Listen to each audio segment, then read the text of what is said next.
Praise the lord. ప్రభువునందు ప్రియ ఆత్మీయ విశ్వాసులారా, ఈ దినము దేవుడు మన కొరకు ఏర్పాటు చేసిన నేటి వాగ్దానము. బేదలకిచ్చువానికి లేము కలుగుదు, కన్నులు మూసుకుని వానికి బహుశాపములు కలుగును. సామెతల గ్రంథము 28వ అధ్యాయము 27వ వచనము. సహోదరి సహోదరులారా, మరోసారి పేదలకు సహాయపడవలసిన ప్రాధాన్యత నొక్కి చెప్పుతున్నాడు. దేవుడు పేదలను చూస్తూనే ఉన్నాడు. వారికి సహాయపడేందుకు మనం చేసేదేదో చేయనిదేదో ఆయనకి తెలుసు. సాటి మానవుణ్ణి తిరస్కరించేవారు పాపులు, బేదల పట్ల దయ చూపేవారు ధన్యజీవులు. బేదలను దయ చూడడం దేవుని దృష్టిలో అతి శ్రేష్టమైన సుగుణం. ఇతరులను దయచూచేవారికి ఆశీస్సులు కలుగుతాయి. ఎందుకంటే తనకున్న ఆహారంలో కొంత బేదలతో పంచుకుంటారు. మీ పొలంలో పంట కోసేటప్పుడు ఒక పన మర్చిపోతే అది తేవడానికి తిరిగి వెళ్ళకూడదు. మీ దేవుడు యెహోవా మీ పనులన్నిటిలోనూ మీకు ఆశీస్సులు ప్రసాదించేలా ఆ పన విదేశీయులకు, తండ్రి లేని వారికి, విధవలకు విడిచిపెట్టాలి. దిక్కులేని వారికి సహాయం చేసే వ్యక్తి ధన్యజీవి. కీడుకాలంలో యెహోవా ఆ వ్యక్తిని విడుదల చేస్తాడు. పేదలకు దేవుని హృదయంలో ఒక ప్రత్యేక స్థానం ఉంది. మన హృదయంలో కూడా ఆ విధంగానే వారికి చోటు ఉండాలి. వారికి సహాయం చేసేవారు ధన్యులు. మీ సాటి మానవుడు, అతడు విదేశీయుడే గాని, పరాయివాడే గాని, బేదవాడై బ్రతుకు తెరువు లేకుండా ఉంటే నీవు అతడికి సహాయం చేయాలి. అతడు మీ వల్ల బ్రతకాలి.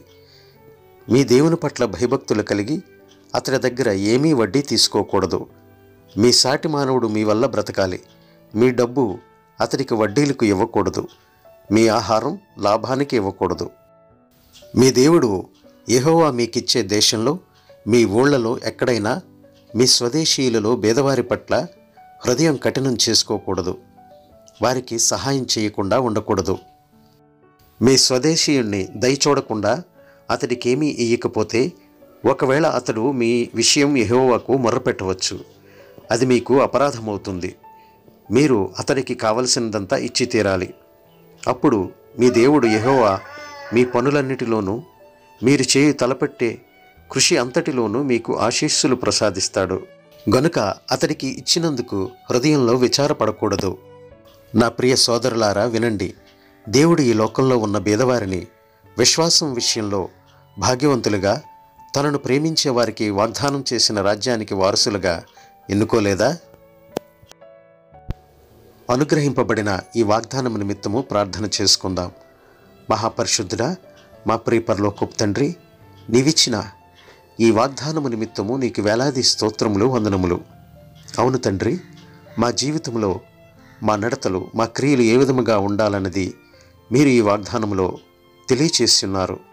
అవును నాయన, మేము బేదల పట్ల కనికరము దయ చూపేవారముగాను, బేదలకిచ్చి తండ్రి నాయన మేము నీ నామానికి మహిమ తెచ్చే బిడ్డలుగా, అవును నాయన, బేదలకిచ్చువానికి లేమి కలుగుదని వారిని చూచి మరనాయన కన్నులు మూసుకున్న వారికి బహుశాపములు కలుగునని నీ యొక్క వాక్యంలో మీరు తెలియచేస్తున్నారు. అవును తండ్రి, మా జీవితంలో మా సంపాదన, మా జీవితం, మా స్వార్థం అనుకునే మా మనస్సులను నాయన మార్చి తండ్రి, లేనివారికి, అవసరతలో ఉన్నవారికి, బాధలలో ఉన్నవారికి సహాయము చేయగలిగే మంచి మనస్సును మీరు మాకు దయచేయండి. మా ప్రభువా, నీలో కలిగి ఉన్న మంచి సుగుణాన్ని, జాలి, దయ, కరుణ స్వభావాలను మేము కలిగి ఉండుటకు నీ బిడ్డలుగా మరి తండ్రి మా జీవితాలలో వాటిని అంటిపెట్టుకుని మేము నడుచుకుని వారముగా ఉండుటకు సహాయం దయచేయండి. మా ప్రభువా, మేము బేదలను చూసి అపహాస్యము చేసేవారంగా కాకుండా మరి నాయన వారికి సహాయం చేసేవారుగాను, అవును నాయన, బేదలను ఎవరైతే విక్రిస్తారో మరి నాయన వారు నీ యొక్క పరలోక రాజ్యమునకు వారసులు కారని, వారిని ముట్టుకున్నట్లయితే తండ్రి నీ కనుగుడ్డును ముట్టుకున్నట్లే అని మీరు సెలవిస్తున్నారు. అవును తండ్రి, మేము వారి పట్ల దయ చూపగలిగే మంచి మనస్సును దయచేయండి. కాఠిన్యమైన హృదయాలను మా నుంచి తీసివేయండి. దయాజాలి కలిగిన హృదయాన్ని మాకు అనుగ్రహించండి. మా ప్రభువా, ఈ వాక్యం వింటున్న ప్రతి ఒక్క బిడ్డ కూడా తండ్రి నీ వాక్యానుసారముగా వారి యొక్క జీవితాలను మార్చుకుని నడవగలుటకు మీరు సహాయం దయచేయమని, నీ కృపా సన్నిధి ఎల్లవేళలా మా అందరిపైన ఉంచి నడిపించమని మా ప్రభువును ప్రియరక్షకుడైన యేసు వారి దివ్యనామమున అడిగి వేడుకొంచున్నాం తండ్రి. ఆమేన్.